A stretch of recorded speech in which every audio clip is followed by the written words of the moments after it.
আপনি রাত গভীরে একাকী, তাহাজ্জুদের রাত, গভীর রাতে নবীজির উপরে 100 বার দুরূদ পড়েন।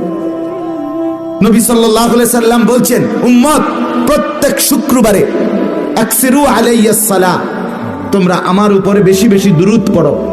ফাইন্না সালাতাকুম মা'রুদাতুন ইলাইয়া, কেননা জুমার দিন তোমাদের দুরূদ শরীফ আলাদাভাবে ফেরেশতা আমি রাসূলের সামনে আমার রওজা পাকে পেশ করে।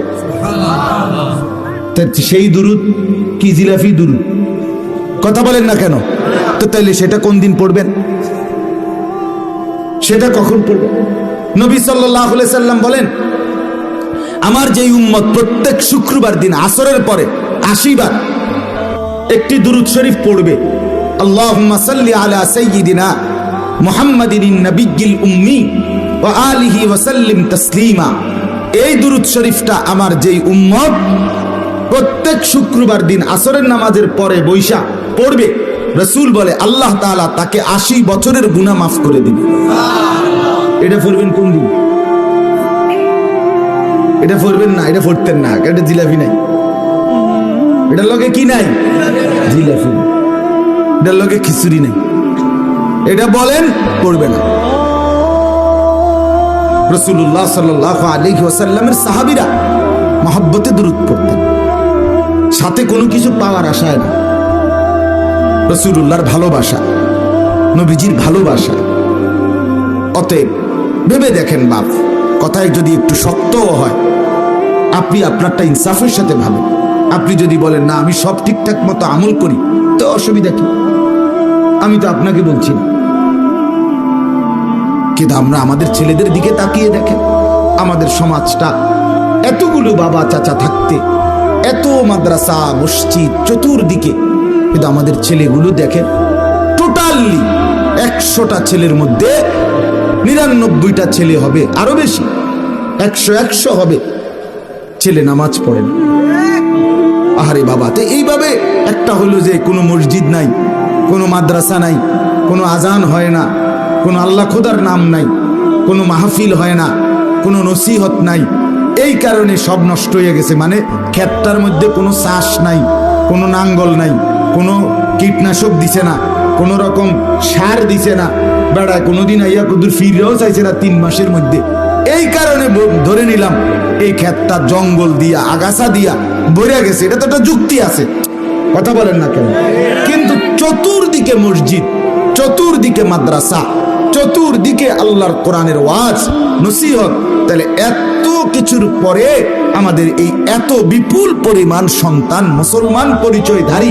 আরে আমরা তো হিন্দুকে নামাজ পড়তে বলি নাই, ইহুদিকে বলছি না, খ্রিস্টানকে বলতেছি না, নাস্তিককে বলতেছি না, মুরতাদকে বলছি না, মুসলমান পরিচয় দেয়।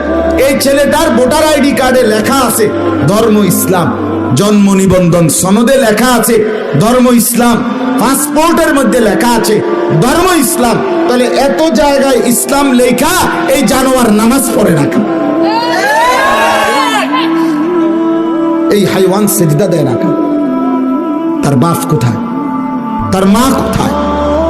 তার সমাজ কোথায়? তার এলাকার মুরব্বীরা কোথায়? বলেন বলেন আপনারা।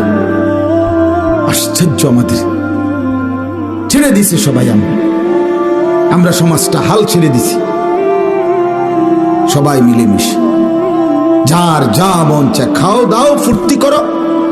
কারো কোনো মানে চোখের সামনে অশ্লীলতা, চোখের সামনে মসজিদের সামনে মা 10টা ছেলে 20টা ছেলে আড্ডা দিতেছে, ওমা একটা মুরব্বীর মুখ দিয়া একটা শব্দ নেই, কারো কোনো মাথা ব্যথা। আর কদ্দুর 10 জন বুড়া মানুষ একত্র কদ্দুর এ কথাটা তো কইতে আরে কি আমগো এলাকার ফোলাফান্ডি যে এভাবে একটা ওয়াক্ত নামাজ পড়ে না, এর জন্য কি আমরা কিছু করতে পারি কিনা?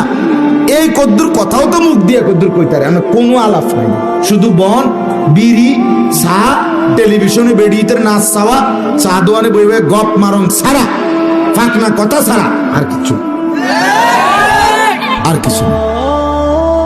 সবাই সবার মতো, বা ছেলেরা ছেলেদের মতো, মেয়েরা মেয়েদের মতো, মহিলারা মহিলাদের মতো, মুরব্বীরা মুরব্বীদের মতো।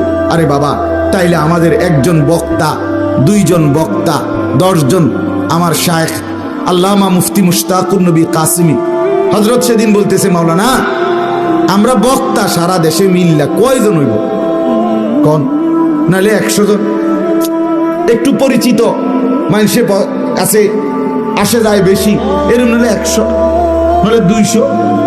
সারা বাংলাদেশে একটা জরিপ একবার